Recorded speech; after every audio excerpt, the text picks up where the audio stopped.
Ubloo, Part 4.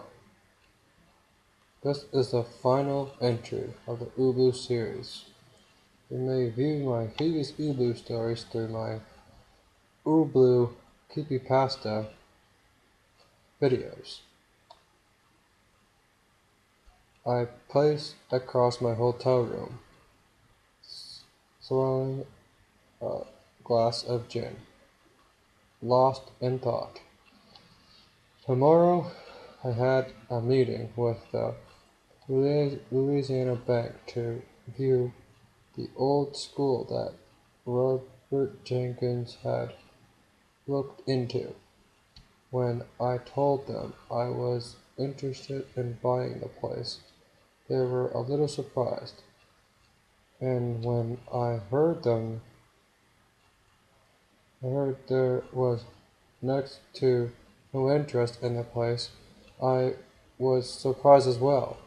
The house, a bit depleted and in need of repair, was beautiful.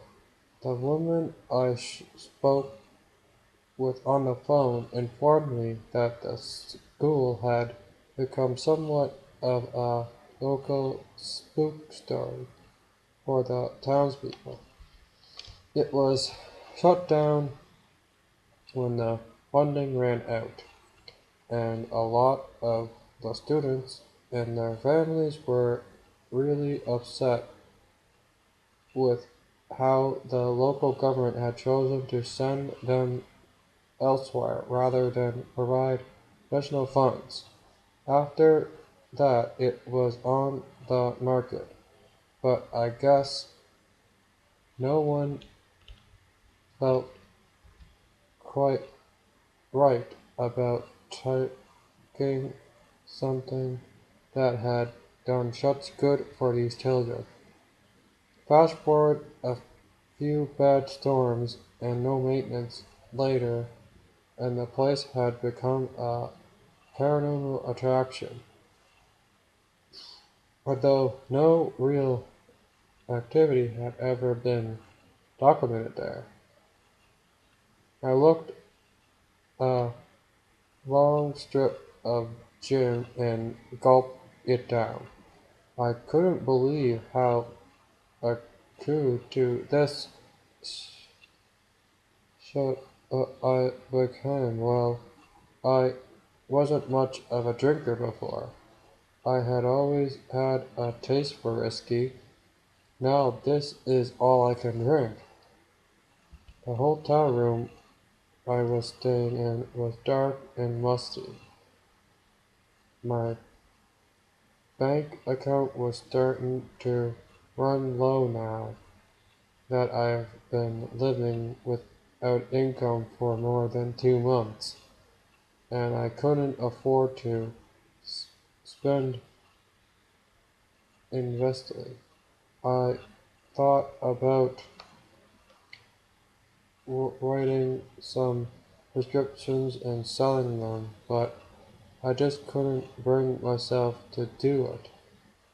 While the money would be great to have, I refused to turn my back on who I used to be. Who knows?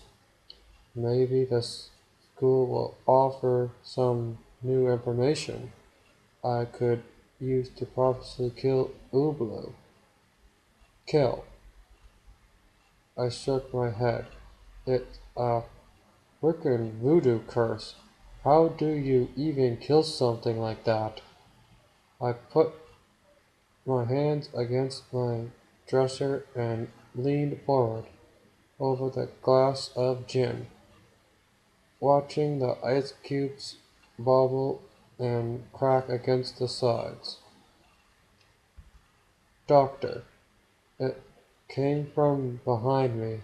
I spun around so fast I nearly fell, and my eyes had to adjust to the rapid movement before me. Even was someone beginning to come into view. It was Andrew. We stood there and started at each other. He had a plain black shirt and jeans. His hair was messy and tangled, and his one familiar bright green eyes were replaced by balls of pure white. "Doctor, why are you here?" he spoke again. My words caught in my throat, but finally I managed to push them out. "I'm trying to find a way out, Andrew. I'm trying to beat it. I'm trying to beat ubloo." Andrew slowly shook his head at this. "You can't beat ubloo, Doctor. You can't," he said. "Ubloo is always there, always waiting, always watching." We stood in silence, my stomach clutching in depression and nervousness. "Well, I have to try, Andrew," I finally spoke. "I had to try because I can't let this happen to someone else. I just can't." And then I saw it. It stuck out of the shadows behind Andrew with slow, almost clumsy movements. Its skin was slick and gray, pulled throughout his body, and I saw every bone and muscle twitched with movement as it hobbled over on its 6 legs. It had to be at least 6 feet tall, probably more, and he this was hunched down on its knees. The big round head and those deep black eyes stared into me while it had no pupils. I couldn't tell it was watching my every move, examining me. The long trunk that protruded from its head swayed back and forth as it walked, as if it limped. It stopped just behind Andrew as he began to speak again. "It will happen to someone else, Doctor." His white eyes stared at me. "There is only one way out now." Ubloo's trunk reached up and pressed itself to Andrew's ear. I then saw his long, thin black tongue emerge from Andrew's nose, and he let out a snarling scream. I covered my ears, my hands, and slipped down against the dresser. "No, stop it!" I screamed, but no avail. Andrew's flesh began slowing off his bones, and stopped checks dropping like candle wax and exploding his skeleton, muscles, tissues. He continued screaming as his body turned to a sloppy pile at his feet. I watched as his face melted and revealed his jawbone, and then I heard a sharp tongue and saw his jaw muscles snap, and the bone fell crooked at an angle, all the while screaming in agony. "Please, I can't. I just can't any more. End this, please." And with the Andrew stopped, his jaw still hung open. He was nothing but a half skeleton now, with bits of meat, entrails curled from the bones that had made it to the floor. He was frozen, and then his head snapped and turned to look at me, and the balls of white rolled from the back of his head to reveal those bright green, horrible eyes. Behind him, Ubu watched all the while The end is the beginning, Doctor. And then his skeleton shattered, and his remains fell to the floor in the amount of flesh and bile he left behind. An ubloo's trunk fell and dangled below his head, and I heard him say it. Ubloo! My legs were tangled in my bedsheets like knotted wood. I laid in a pool of cold sweat, panting, started up at the drink, calling as the outline of cold white figures came into focus. I had these painting for a while. Once I had caught my breath, I stood up, walked over to my dresser, and opened one of the drawers. I laid inside a pill bottle. Beside the lay a revolver. While I still held on, hoped I'd find a way to rid myself of this curse, a small, radical part of me reimagined that there might truly only be one way out of this whole thing. I pulled out a bottle of Adriel and popped them into my mouth. I grabbed an almost empty bottle of gin and downed the rest of it. I turned and looked around the room. Nothing. I flickered the light on and checked my watch. 4:37 a.m. It was time to pack. I needed to the bank just after 7 a.m. It wouldn't be open for another hour or so. So I pulled out one of the many pints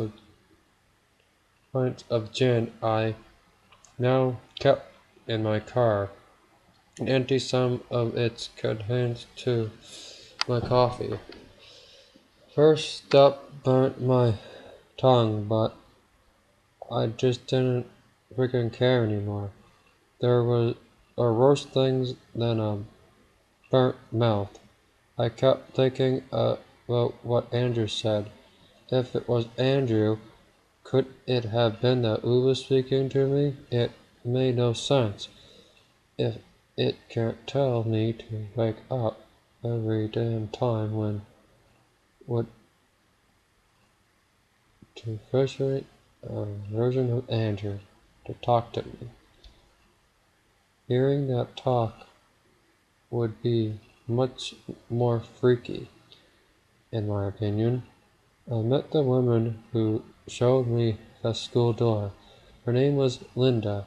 She was middle-aged with brown hair and freckles, and had a brightly white smile. I took the time to clean up my appearance for this meeting. If I was going to look like someone buying this house, getting information out of her, I'd have to pay the part. My hair was neatly combed, and I trimmed down and cleaned up my hair-looking beard. I put on some of my old work clothes that I ironed the night before, even put a spritz of cologne on. The truth be told, I felt good to dress myself up a bit. We took her car to the school, which was only a few blocks from the bank. When we pulled up, I got an eerie feeling in my stomach. The way you feel when you see someone you've only seen in pictures before. I felt like I knew this place already. The amount of studying I had done on it. Now it's not look like much now, but this used to be a real beauty, I tell ya, she said as walking up to the gate. She pulled out a key ring and 3 keys on it resembled them through. I watched her carefully. There was 2 gold keys, 1 silver one. She settled on the silver one and slipped it in the gate lock. I looked up the fence and inspected the sharp spikes at the top. It wouldn't be ideal to climb over, but if done carefully, it was certainly doable. The yard is a little overgrown right now. We usually send someone to mow it once every few months and to check in on the place, make sure no one has been messing with it. Walked up to the walkway and assumed the steps. It creaked underneath as we made our way to the door. On the same key, a golden lock, the door opened inwards. She began hitting in. So, here we are the viewer, and you can see there's an old open floor with high ceilings, which is all the range nowadays, she said as she shut the door behind me.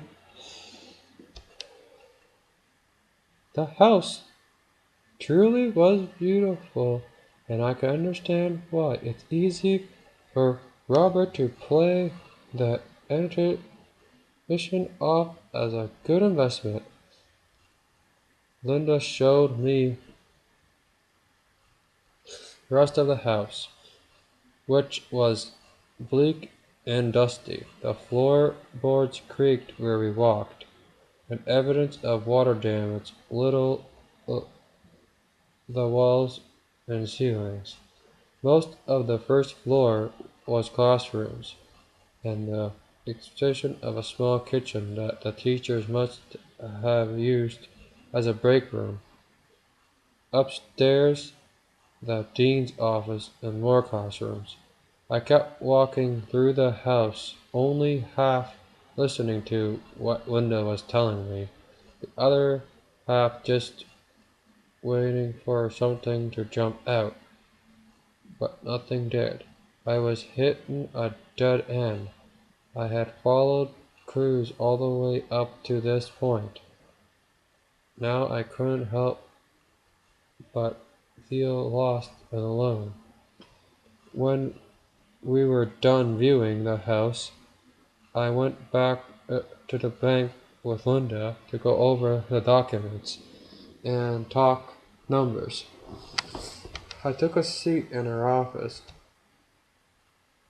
her opposite her desk. She pulled her purse down and went to get us some coffee. When she got back, she sat down and pulled out the paperwork.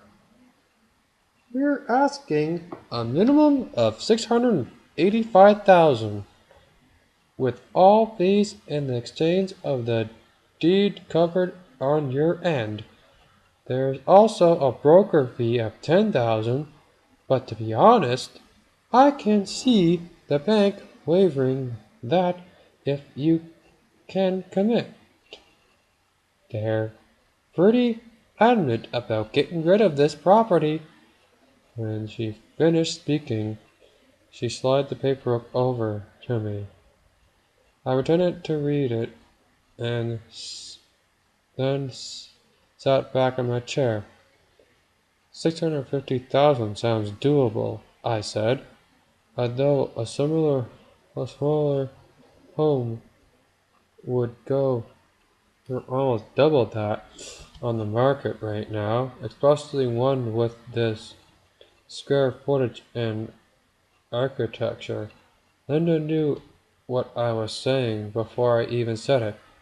It's just that, I continued, I heard some rumors the property while I was in the area, and while I kept skeptical and understanding curious, Linda signed deeply my generous, wondering inquiry. Well, I can't assure you that there's nothing to be worried about the property. When the school was shut down, they sent the students to public schools where their parents weren't happy because of it. Still a lot of radical tension. The parents begged us for funding and sending it uh, the, of the first potential buyers. The house stayed vacant for a long time. Then the stories turned after it's difficult to sell a house, especially undershoot damage and had bad blood behind it. I nodded. Made sense. Part of what there was going on. They usually run off mill tales, people seen in the windows, people going out, and well, I have to speak with my wife about this and see she thinks, saying that I felt weird. I took a sip of my coffee. It had cooled down to a drinkable temperature, which made me feel a little better about what I was about to do. Of course, I understand, Linda answered with a smile. In the meantime, do you mind if I take a coffee? I reached my hand across to grab the papers, dropped my cup of coffee so that it spilt onto Linda's shirt and lap. Oh my gosh, I'm so sorry. Oh! She stood up and looked around the room for something to wipe herself off with. Just, one moment, please. She rushed from the room, and I heard her heels pacing down the hallway. I'm so sorry, I called after her as my hand dug through her purse, finding the key ring. I'm so clumsy. I shouldn't have warned you. I slipped the keys into my pocket and then pulled out the box of tissues I had hidden under the chair and placed them back on her desk. Oh, it's quite all right, she said as she came back in with a roll of paper towels. Happens all the time, dear. Let's we just get one of these interests to print you another copy of those agreements. Linda walked me out, and I apologized to her again for spilling the coffee. She said she hoped to see me soon. I waved to her from the car and couldn't help but chuckle as I pulled away at the sight of her standing there with a big coffee stain on her blouse. Once I had gotten back to my hotel room, I pondered myself a glass of gin, sat on my bed. I threw two more Advil in my mouth and swallowed. I go to the house around 2 a.m. I have to remember to bring the flashlight, some tools, just in case I grabbed the wrong keys. Well, highly unlikely it was unlike me to ever leave myself room for error. I started packing a duffel bag. Flashlight, hammer, wrench, screwdriver, crowbar. I walked over to the dresser and pulled out a ski mask. I left some things heavy underneath it and looked down at my revolver. I stood there staring at it. It was jolted back ready when my phone rang. I pulled out the caller ID. It was Eli. I hesitated a moment and then answered the call. Eli, how are you? I'm fine, Doctor. Yourself? He said with that charming southern twang. Been better, you know. I trolled off. How can I help you? Huh? Okay. Well, doctor, I've done some research on that, you know.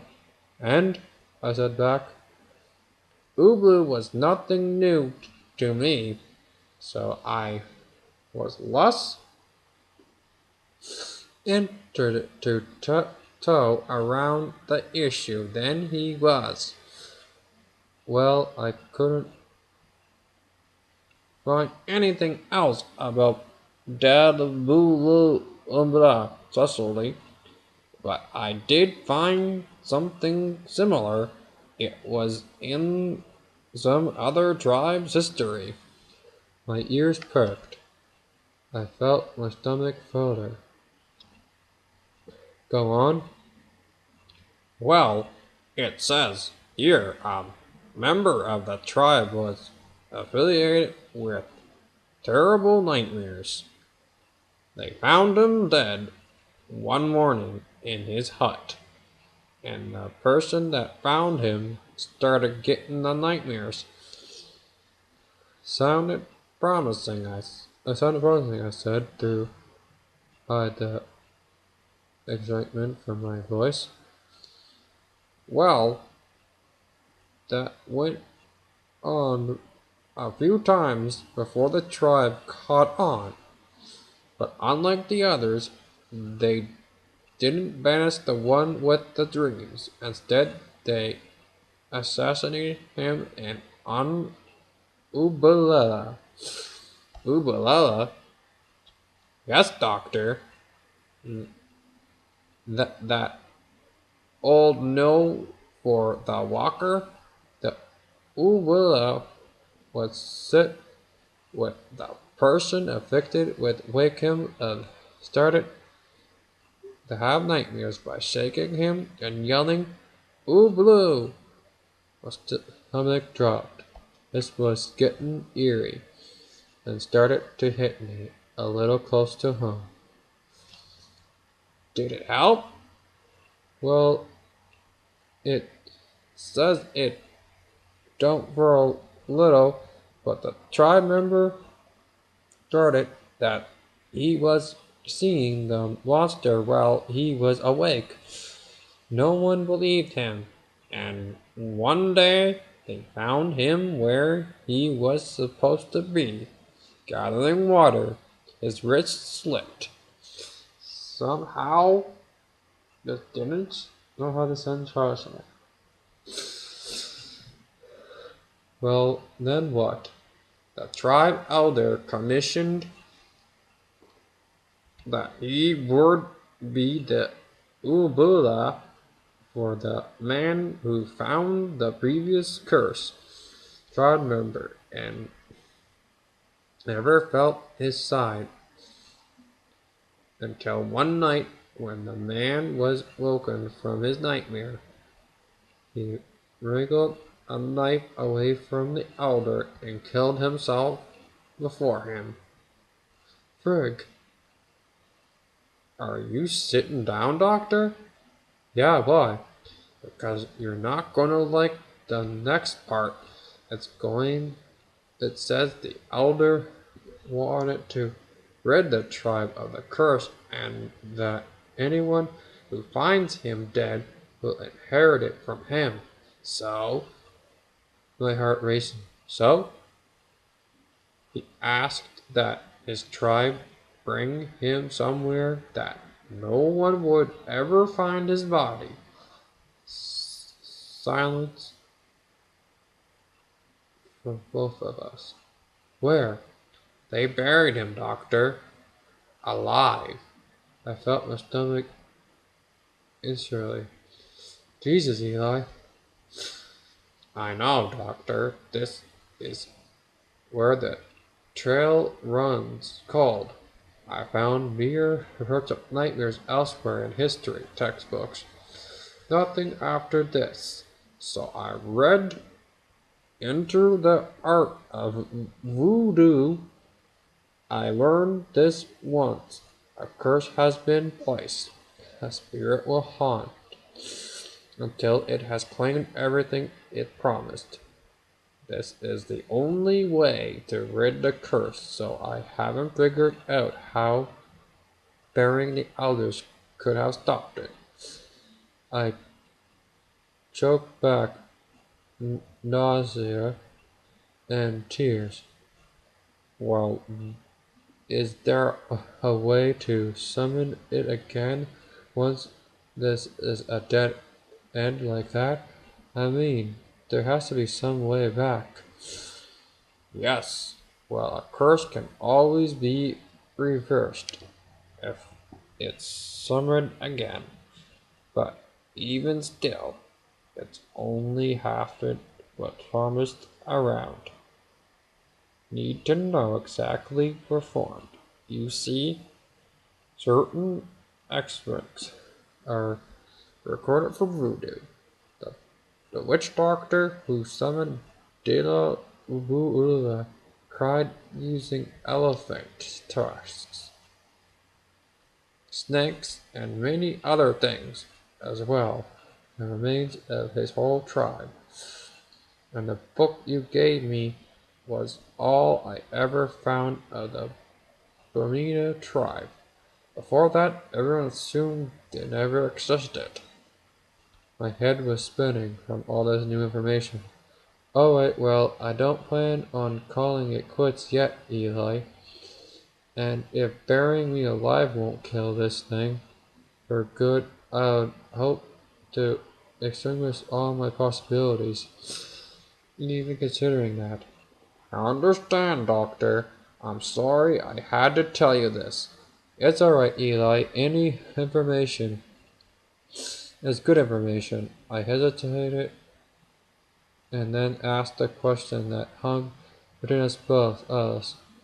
Would you bury me if we had to, Eli? A pause along, but finally I heard that old southern voice again. Smooth as water. If we had to, Doctor, I would.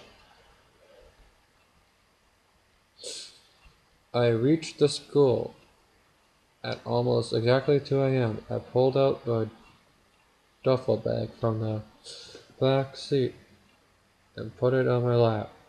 I exhaled deeply and then opened the car door. The night air was still and deep. I had to part a considerable distance from the school, so I slugged the bag over my shoulder and started the long walk to the gate. I had walked. I couldn't stop to think about what Eli told me, and the elder, the umbrellas, everything. How is the Dila blue abut so says ubloo? Why would it tell me to wake up in the absence of someone else? I walked a bit further, then it hit me.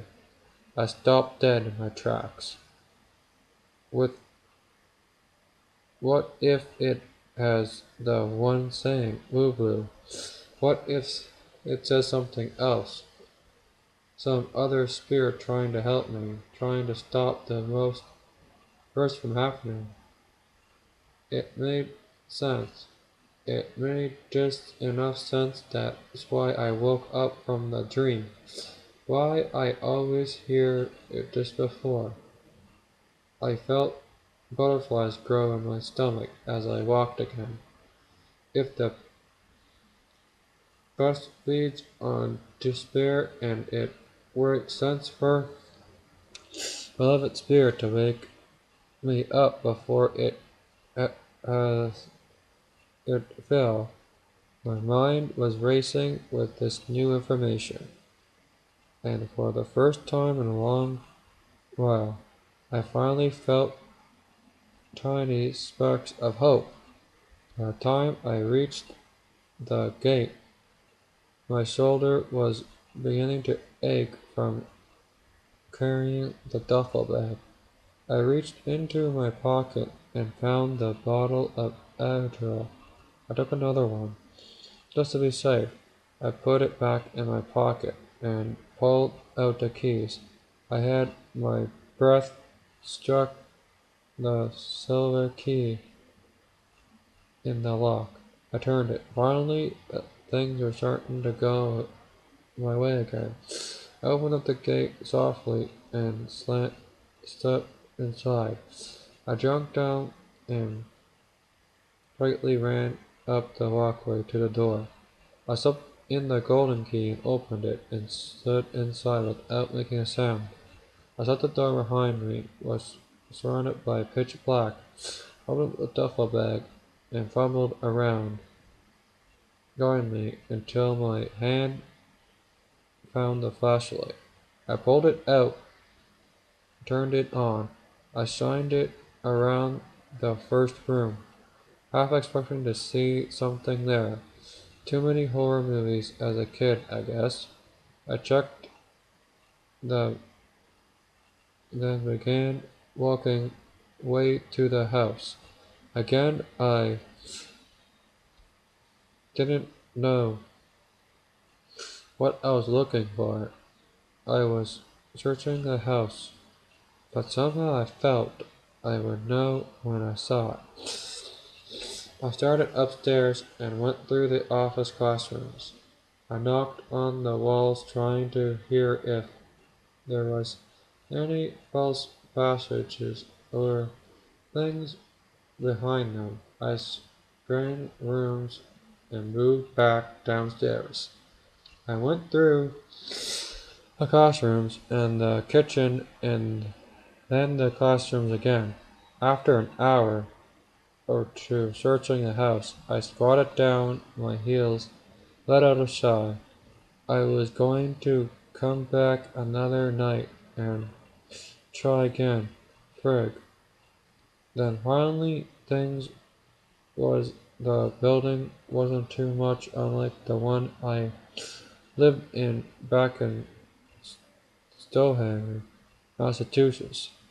I took up and walked over the walls and rubbed off the trim off. Same color paint, or was it looking like the same setup? Same hardwood floors. This was just about carpet that I couldn't stand. Probably because I hated the vision. Then I saw it. One floorboard, a slight lighter, lighter than the rest. I walked over and shone my flashlight onto it. While it was the same wood, it looked lighter. The finish a little more polished. Notes looked newer. I dropped the duffel bags and pulled out my hammer and crowbar. I brushed up the nails and one end and pressed the whole board back until I snapped it half. I had about 3 inches to see through. I tried shining my light into the hole it left, but I couldn't see through it or see enough. I went through the excitement, ripping the boards, opening space, leverage. I pulled another two back and then shined my light through again. While it was almost made me sick, there was bones on the ground beneath the floor. It was not uncommon for Louisiana houses to be built a few feet above the ground, as to avoid floodings, although this one was considerably far from any bodies of water. There was about a foot or two placed in dirt, and was absolutely littered with charred bones and ash. I searched around the patch of the floor vacantly with my flashlight, and then I saw it, faded still there, was a large circle around the pile of bones and ash, with symbols that I recognized. Oh, essentially, it was ancient Crow. I sat there frozen, stared at the horrific illustrations, but I saw a piece of paper fall off the side. I reached down through the floorboards and just went with the top of my fingers and grasped, pulled it up. I opened the note and read, I ask you how you sleep at night. Now I have got my answer. Signed at the bottom, Marina Gertrude. I sat back, my heels burrowed. Maria Gertrude, I said to myself. I whirled up with anger. She must have somehow stumbled Ubu back with the ritual, sent him after someone responsible for closing the school. My eyes welled up with tears of anger and frustration. But why? Why is this monster still searching? If I killed the tribe, then why would it still be there? And then it hit me. The witch doctor wrote that his wife was pregnant when she was murdered, and that he burned his entire tribe to summon the monster. But what if it was the entire tribe? What if the mother wanted once and it had killed off who the doctor sent after it? It's still searching for the child. What if the witch doctor somehow managed to save his child? My mind was racing frantically. Well, primitive, it wasn't uncommon for ancient medicines to be able to perform such a procedure. I meant it was a premature C-section after all. I stuffed my tools and the note back in the bag and stood up. Very good. I have to find her, or at least someone who knows her. She has to know what to do next, for Greg's sakes. She might even be the descendant of the floorboard behind me cracked, and I froze in horror. The sound. I spun around and shined my light and screamed that in the darkness, entered by just a beam of light, stood ubloo. It watched me, and those cold black eyes stared as I looked in fear. I needed to wake up. Frig, frig, frig! I need to wake up.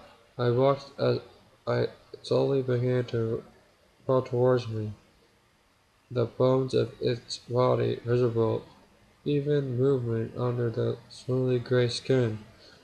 And then I realized, never in a dream had I known I was asleep. A panic set in favor. The tribesmen who saw ubloo when they were awake, the way Andrew did, popped against the wall facing the door. My heart was pounding out of my chest. There was something this time. I woke up.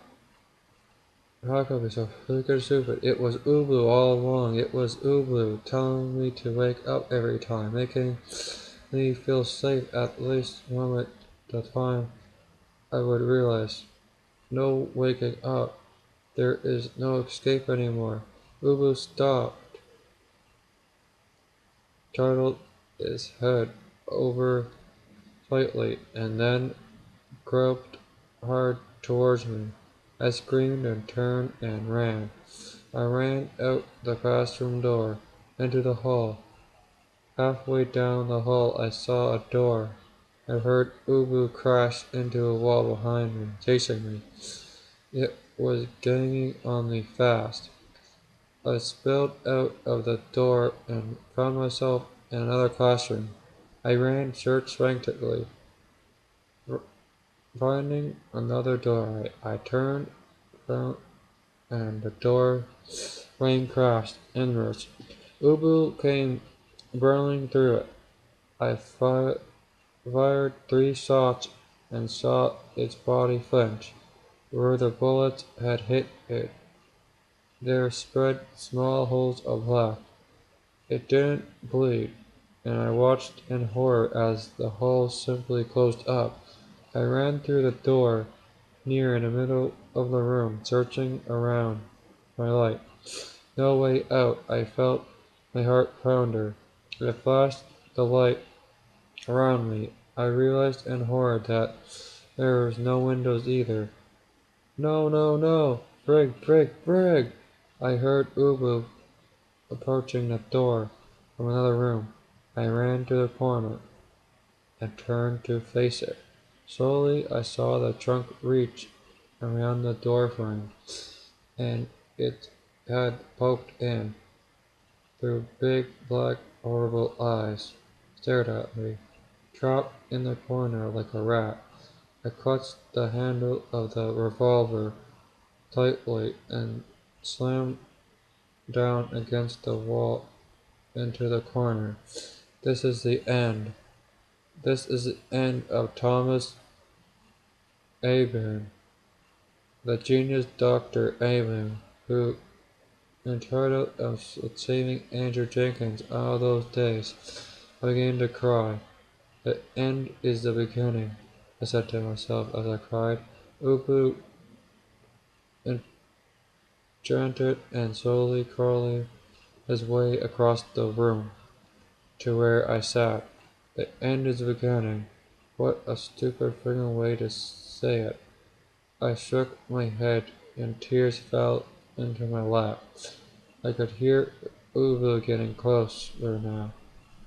I'm just going to become another friggin' clue, I thought to myself as I sat there, crying like a baby.